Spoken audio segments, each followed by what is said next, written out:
Assalamualaikum warahmatullahi wabarakatuh. Perkenalkan nama saya Erin, NIM 1904030163 dari kelas MBF 5F. Di sini saya akan memaparkan tentang cara komunikasi pemasaran individual secara efektif.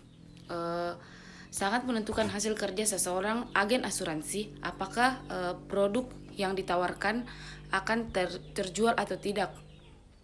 Sebenarnya kunci keberhasilan dalam menjual polis asuransi adalah masalah keyakinan pembeli atau calon nasabah. Tanpa keyakinan, calon nasabah atau agen tidak akan dapat memasarkan asuransi.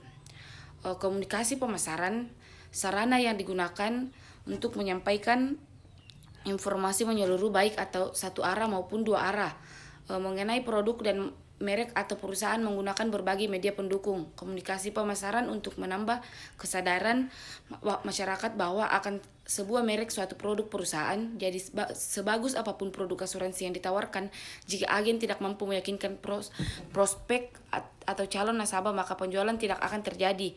Sehingga kita bisa mudah mendapatkan kepercayaan dari calon nasabah.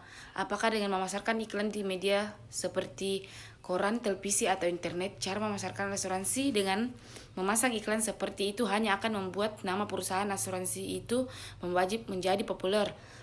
Namun Anda sebagai agen asuransi tidak akan mendapatkan penjualan dengan cara semacam itu. Lebih tepatnya dengan cara soft selling. Tujuan akhirnya tetap menjual namun tidak secara langsung promosi. Cara ini lebih menitik beratkan pendekatan dan komunikasi yang efektif. Berikut ini adalah cara melakukannya. Yang pertama yaitu pendekatan yang tulus. Artinya kita perkenalkan dan mengandalkan pendekatan terhadap prospek. Jangan karena ada maunya. Tidak jarang seorang agen ditolak penawarannya langsung menjauh. Tentu ia akan membuat prospek merasa dijadikan target pemasaran atau target penjualan. Inilah yang membuat prospek menjadi berkenan. Yang kedua yaitu gali kebutuhan prospek. Langkah yang penting, cara ini sudah banyak dibuktikan para agen senior dalam memasarkan asuransi. Kebanyakan prospek yang menolak asuransi itu biasanya mereka tidak memahami kebutuhan prospek atau pernah tertipu. Tugas agen adalah hanya bercerita untuk menumbuhkan kesadaran bahwa setiap keluarga membutuhkan jaminan keuangan. Jika sakit, ada yang menanggung biayanya. Jika tulang punggung meninggal, ada jaminan keuangan untuk kelangsungan hidup keluarganya. Dan jika tua, maka ada yang memberikan jaminan hari tua berupa dana pensiun. Luruskan pemahaman asuransi. Jika orang mendengar istilah asuransi, tentu ada dua komentar. Yang pertama yaitu pasti ada yang bilang bahwa asuransi itu membawa kerugian dan dalil-dalil lainnya yang tentu harus diluruskan untuk memotivasikan calon nasabah. Yang keempat, disampaikan ide solusi.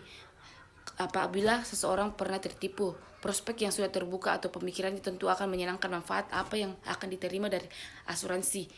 Agen asuransi memiliki produk kronologi yang baik atau syukur-syukur dia juga memakai produknya sendiri. Artinya di samping sebagai agen, dia juga sekaligus nasabah dari perusahaannya sendiri. Ini akan menjadi nilai tambah yang akan menumbuhkan keyakinan calon nasabah.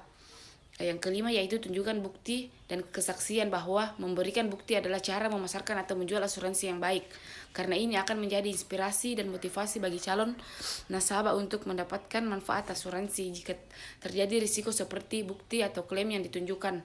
Yang keenam yaitu selalu minta referensi. Biasanya ini adalah teknik yang selalu dilakukan untuk memasarkan asuransi karena memang penting sekali. Agen yang konsisten menerapkan cara ini dengan mendapatkan tingkat penjualan yang baik dan konsisten. Sekian dari saya, kurang lebihnya mohon dimaafkan. Wabillahi taufiq wal hidayah. Wassalamualaikum warahmatullahi wabarakatuh. Terima kasih.